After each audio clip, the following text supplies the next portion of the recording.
Hey, I'm Alex Ratcliffe from Board Game Co., and this is News and Week in Review, going over the games, the news, all the things, topic of the week, what I've played, all that stuff, and timestamps as usual down below, as well as links to all the relevant sections, starting off the bat with general news, which is, we have a bunch of things that are, I guess, board game adjacent as far as this particular section, starting with Munchkin Digital.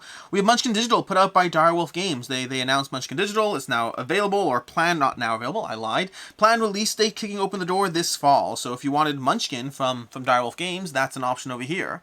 From there, we have another thing over here, which is Nadir, a grim dark deck builder. If you're familiar with games like Slay the Spire, there are more and more of these deck builder video games out there, which are basically board game mechanics within a video game. There's even another one that I should totally have included a link to, but I forgot to look up, but I need to remember what it's called. But there's lots of these board game, the same way you're seeing video games into board games, we're seeing a lot of board game mechanics into video games, and Nadir is just a continuation of the deck builder genre. Again, this is going to be one that's coming, planned release date 2022. There's a demo available, you can download that if you're interested. If you like Slay the Spire, certainly worth checking out. From there we have The Few and the Cursed. The Few and not the Cursed, I always say that. It's The Few and Cursed, not The Few and the Cursed. The Few and Cursed role-playing game from Rock Manor Games. This is going to be launching somewhere, I guess. I don't know if it's going to be launching on Kickstarter or a backer kit, but we have the pre-launch page in 26 days, 5 hours, and 24 minutes. I believe Drive-Thru RPG has like you can buy like this quick start kit for $2, something like that. I'll link to this. You can Google Drive-Thru RPG and Few and Cursed if you want to find that. And then lastly, we have the Stormlight Premium Miniatures. This is coming to you from Brotherwise Games. Launched a campaign this week, this past Tuesday. $1.6 million raised already. By the time you watch this, already higher. This thing's going to cost $2 million easily. I'm guessing closer to around $4 million by the time this is done. This is like miniatures for the Stormlight Archives. This is another Brandon Sanderson collaboration. Brandon Sanderson famously having the most popular Kickstarter of all time, the highest funded Kickstarter of all time. And now we have the Stormlight Archives miniatures, leaning heavily into the popularity of Brandon Sanderson for the Kickstarter crowd. From there we move into game news. Whole bunch of game announcements, including the fact that we have the Elder Scrolls Betrayal of the Second Era. In case you want to find out a ton, not really a ton, but more information about the Elder Scrolls than we've seen till now, we can go ahead and find that on GameFound. On Chip Theory Games, we have the Elder Scrolls Betrayal of the Second Era, coming in March 2023, solo or cooperative, 1 to 4 players. It's got some art, it's got some components, it's got some map tiles, it's got some cards. Let's see over here. We got cards over there, we got map tiles over here. We have some board cheats. You can see over here they're actually using an interesting system. Rather than using every single Gearlock having their own neoprene mat, it looks like they have a neoprene mat overlay with cards underneath underlay. I'm not against that per se. I do feel I'd miss the, like, I like in Too Many Bones, I like how the Gearlock's art on the thingies match. Like, every Gearlock has its own very thematic mat, and this feels like it compromises that on that a bit. Not the end of the world, I understand the efficiency aspect of it, but kind of wish it had a little more art going on there. Then, speaking of Too Many Bones, more specifically, speaking of Chip Theory Games, we have Riffle. Too Many Bones Riffle over here. By the time you watch this, you probably can't buy Riffle, unfortunately. Riffle is a 48-hour release only. The general idea of Riffle is a character that has been secretly trending towards its unlocking as players entered codes from these various puzzles Chip Theory Games have been leaving around. Riffle eventually got unlocked. And whenever enough codes are entered, they're going to go ahead and continue that process of unlocking more stuff for Riffle. So Riffle's the thing that's going to pop up occasionally, generally for 24 hours. This is the only time it's popping up for 48 hours. Again, by the time you're watching this, you missed it. Why am I telling you about a thing that you missed? So that you know that it's a thing to be aware of in the future. I don't know, follow Chip Theory Games on Facebook or something like that, because I don't know how else you can get your hands on this. I will say, for the record, I did go ahead and buy 2 copies of this just to make sure I got it. On the off chance that Chip Theory Games sends me a copy to cover, I will be giving away those copies over on Camp Co-op. We have a Twitch channel. Professor Meg and myself have a Twitch channel where we play games. If you do want the potential chance of getting Riffle, I will be giving away the extra copies there. This is all hypothetical, and only if Chip Theory Games actually sends me copies. So, we'll see what happens there. So I guess follow Camp Co-op for the off chance that a giveaway may or may not happen, in which you may or may not win. It's a real stretch there, but either way. Moving on to Naturpolis, a solo and cooperative countryside building game. This is coming to you from Button Shy Games, and this is continuing the trends of Sprawlopolis, Agropolis, and Naturopolis. I like Sprawlopolis a lot. I have found that I have not heavily dove into Agropolis. I probably should, I just haven't really done so. I've played it a few times, and that's really it. And then we have Naturopolis, more Button Shy content. I'm certainly going to be backing this, make no mistake. Don't know if I should, though. I think Sprawlopolis really does a good job, and Agropolis didn't really feel quite as... I don't know, I didn't love it quite as much, but it didn't hook my attention. Further, we have Wonderlands War, Shards of Madness expansion and reprint. This is coming to you from Dune City Games. Wonderlands War is having an expansion and a reprint and all those fun things that you can hopefully expect from Wonderlands War.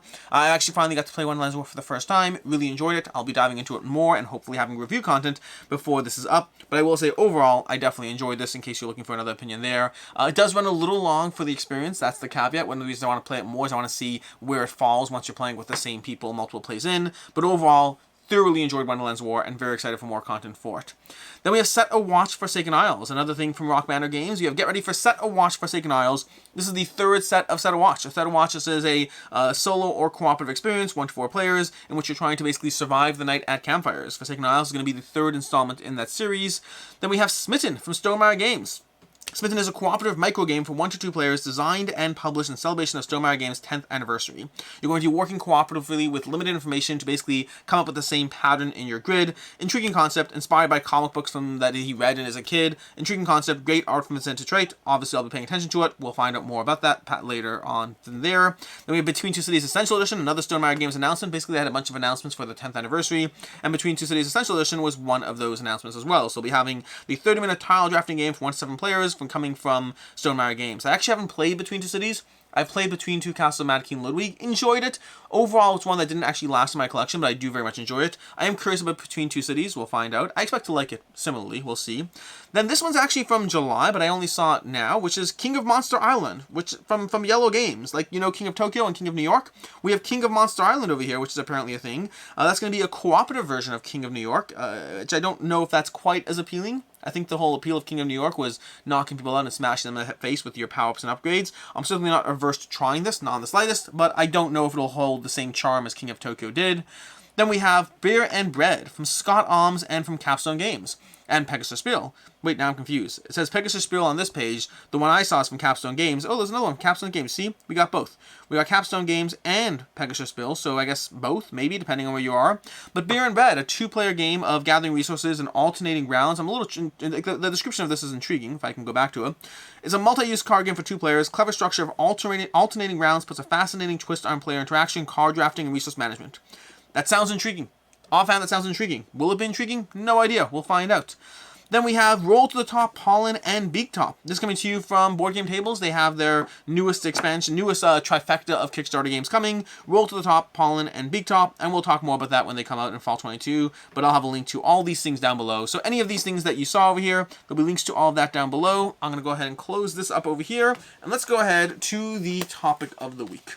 Topic of the week. Oh my gosh, I cannot believe. I'm just realizing now. I did not do the games on the table. I didn't do a bunch of things. I kind of left out some sections of my notes here. Oh well, we're going to continue and move forward. I'm realizing because normally I grab this and I put it on top of a stack of games that I'm going to play this week, and I just didn't do that. So I'll go ahead and fix that problem with one of the games I'm going to play this week. Oh, we're actually going to talk about this again soon. This is actually the topic of the week for the record, but at least we have it here now. So let's put the laptop on Darkest Dungeon, and we'll continue the conversation. So, topic of the week is going to be marketing expenses, which is Darkest Dungeon. Wasn't a planned thing. I realized I do plan on playing Darkest Dungeon this week, and it's here now, so let's talk about it. Marketing expenses. This was around the nature of the fact that this past week I did a video for Darkest Dungeon. I did an unboxing for Darkest Dungeon, which was decently watched, lots of fun comments, got an 80% like ratio, which for the record is bad. For context, my usual videos on the channel get usually around 97-98% like to dislike ratio. That's usually standard for me. There's always some people who dislike things. By all means, come on by. It's all good. I do appreciate dislikes for feedback, for the record. And sometimes I'll do a video, often a topical video that, rubs people the wrong way, and suddenly my dislike ratio will drop to, instead of 97-98, it'll be 94-95. That means I ruffled a few feathers. It's all good, it's not the end of the world, but 94-95 is where I know that people weren't totally happy with the conversation. And then, for me, a bad video is usually in the 90% range. A video that really takes people off, like a come on conversation, that usually puts me at the 90% range, and people don't love those. And again, sometimes I expect that. If I expect that, then I don't, it's not, to me, the purpose of like-dislike ratios, as my own personal opinion, is it helps me know if something happened that I didn't expect to happen. So, for example, if I put out a video defending Come On, I get a 90% dislike ratio, I expected that. That's fine. But if I put out a video where I didn't expect that, it helps me learn and understand how to adjust the content around what people want. In the case of my Darkest Dungeon unboxing, it had an 80% like to dislike ratio, which is bad. Which is bad. And I think that's primarily people being a little more ticked off at Darkest Dungeon rather than me, but it's hard to really know. I didn't really do much in the video about defending or talking about anything much about the game. There were a few people who were upset that I didn't know the Darkest Dungeon IP. Like, at one point I was like, are these the heroes or the bad guys? I don't even know. And people were like, how dare you, sir? And I was like, I haven't played the game, sir. And I'm okay with that. If someone wants to dislike that, I'm cool with that. The reason for the conversation more right now is there were a few comments, understandable comments, around the nature of people being upset at the gal of Mythic Games sending out copies to content creators. I believe Quacklove got a copy, I got a copy, and they're getting copies early, all while Mythic Games is asking backers for more money. Which is an interesting conversation, and a reasonable thing to be upset about, although I think an incorrect thing to be upset about. And I think this happens on a regular basis with any time content creators get advanced copies for unboxing, for reviews, or for whatever. And I think people are generally upset about it. In the case of Mythic Games right now, it's a little more upsetting, and I understand the a little more upsetting part. But I think people don't always put the right framework or mindset on those copies. Because people often, it happened with Assassin's Creed as well. Assassin's Creed asked for more money, and yet content creators got early copies to cover. How can you do both? And my answered one or two comments. I can't answer them all. But I felt it was worth talking about over here. Is sometimes a content creator is just a marketing expense. A marketing expense that is worthwhile for the company to pursue, and a marketing expense that the company should pursue and makes sense to pursue, and in no way conflicts with your perception of them asking you for more money while engaging in a marketing expense that will generate more sales. The most basic example I would give is this is akin to being upset when a company invests a little bit more money into their website after asking you for more money. Well, no, they're investing money into the website in order to generate more sales. It's no different than the company saying, hey, we're going to spend a few more dollars on Facebook ads so we can sell more copies. No, they're going to spend money on Facebook ads so they can sell more copies. This does not conflict in any way with the perception that you had to pay more for your copy while they're just callously sending them out to content creators.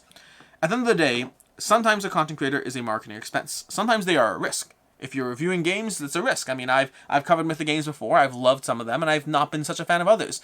What's it called? What was the... I can't remember the name of it. This is not good. What's the winter one? Oh my gosh. I'm blanking on the winter one.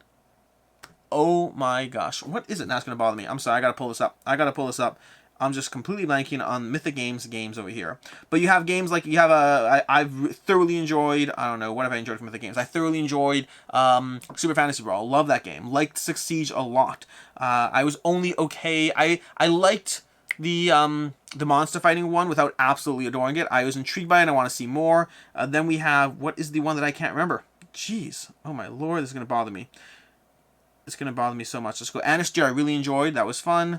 I'm going to sort by year released over here as I go through my phone. And what's the one? It's bothered me that I'm blanking the name. I'm sorry. I'm going to have to look this up over here. Enchanters, Hell. Nope. Not Hell. The one before Hell. Monster Apocalypse, Super Fantasy Brawl. Where is this one? Why can't I not find it? Solomon Kane. Now I'm just confused. Steam Watchers. There we go. Steam Watchers. I was only okay with. I thought it was okay. I thought it did area control well, but it wasn't the game for me. So sometimes a content creator is a risk, is what I'm trying to say. Sometimes they're a risk. Sometimes they're, hey, we're going to send it to them, and hopefully it pays off because hopefully we get a good review, but also we won't necessarily get a good review if it's someone who's reviewing a game. Other times, in the case of things like unboxings, like, that's just a marketing expense. Now, in the case of Mythic Games, they sent me the game. They did not ask for any specific types of content in any way, shape, or form. They just said, hey, we're sending you the game. And then I went ahead and unboxed it like I generally do with big box miniatures, and that leads to thousands of views and potentially who knows how many sales on their website. It's a marketing expense. Is it a little bit annoying that you got it, you have to pay more money for it and I got a copy for free? If the perception is you versus me, sure, by all means. If the perception is whether Mythic Games should or shouldn't have, well then that's just a conversation around the nature of a marketing expense. Them paying for Google ads, them paying for website improvements, them paying for anything at all in the repertoire that increases sales is just good business. It might seem frustrating, it might seem problematic, and I understand the instinctive frustration. But I think we should look past the instinctive frustration and into, is this or is this not a reasonable marketing expense? It's not just about Mythic Games, it's about any single time you ever see a big box Kickstarter deliver and you see content creators get copies early. And yes, this is obviously me defending a practice in which I get copies early, but it's not necessarily about that. It's the goal for me is not to defend that in and of itself.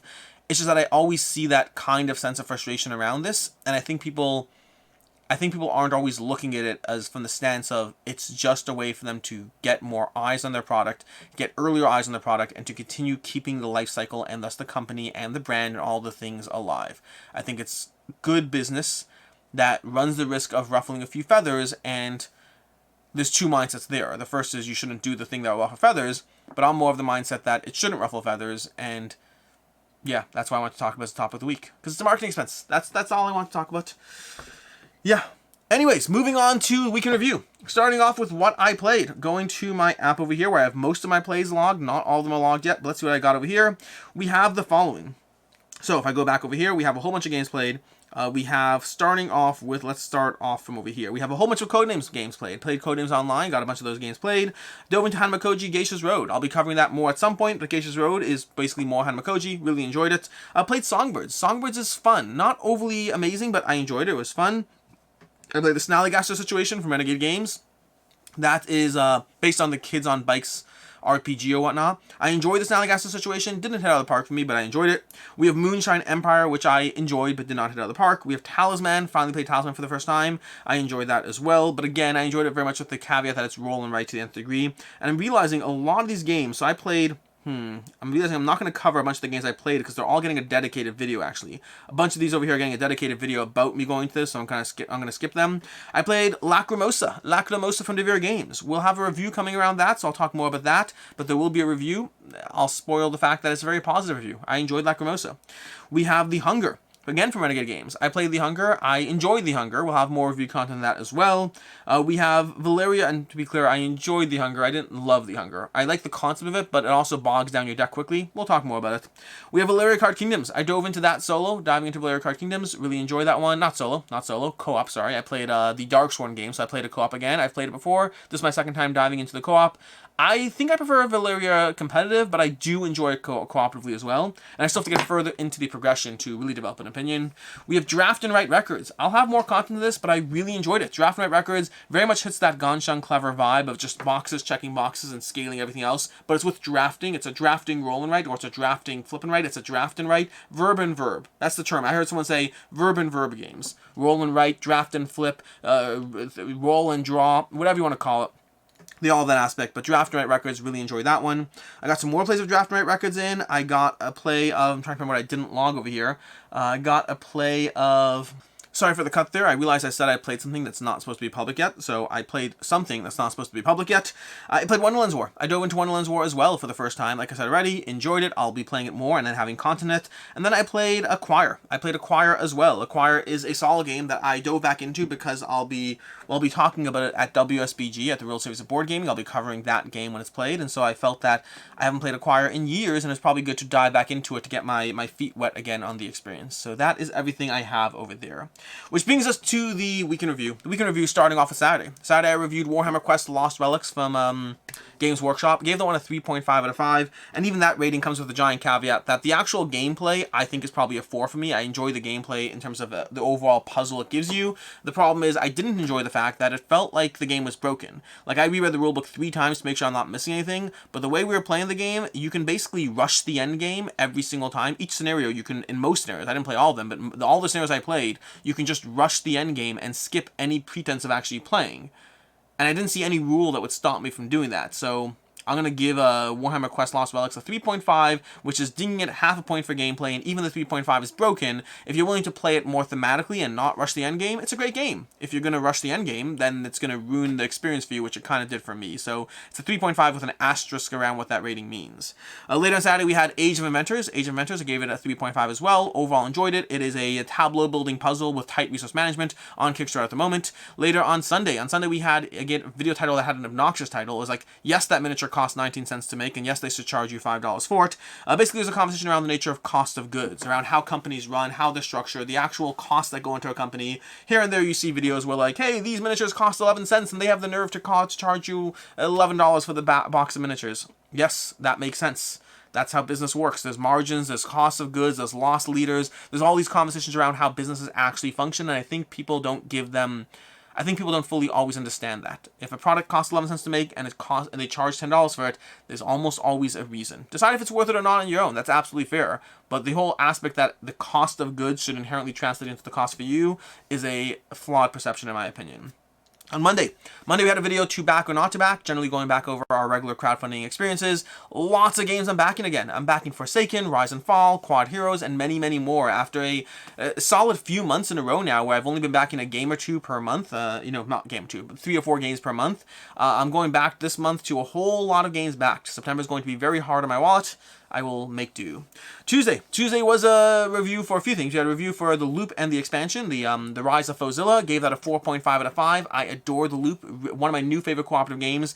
I really enjoy the puzzle it gives me. Later on Tuesday, we had a review for Blitz Bowl, another Games Workshop title. Blitz Bowl Ultimate. Gave that a 3.5 out of 5. I enjoy that one. No complaints about brokenness or not. I just don't know if the back and forth between sports versus beating each other up works quite as well for me. I'd almost rather just play Trick Shot if I just want a pure sports experience, and a skirmish game if I want a pure beat 'em up experience. Lastly, on Tuesday we had a Darkest Dungeon unboxing. That's the game that generated this topic of the week because of stuff.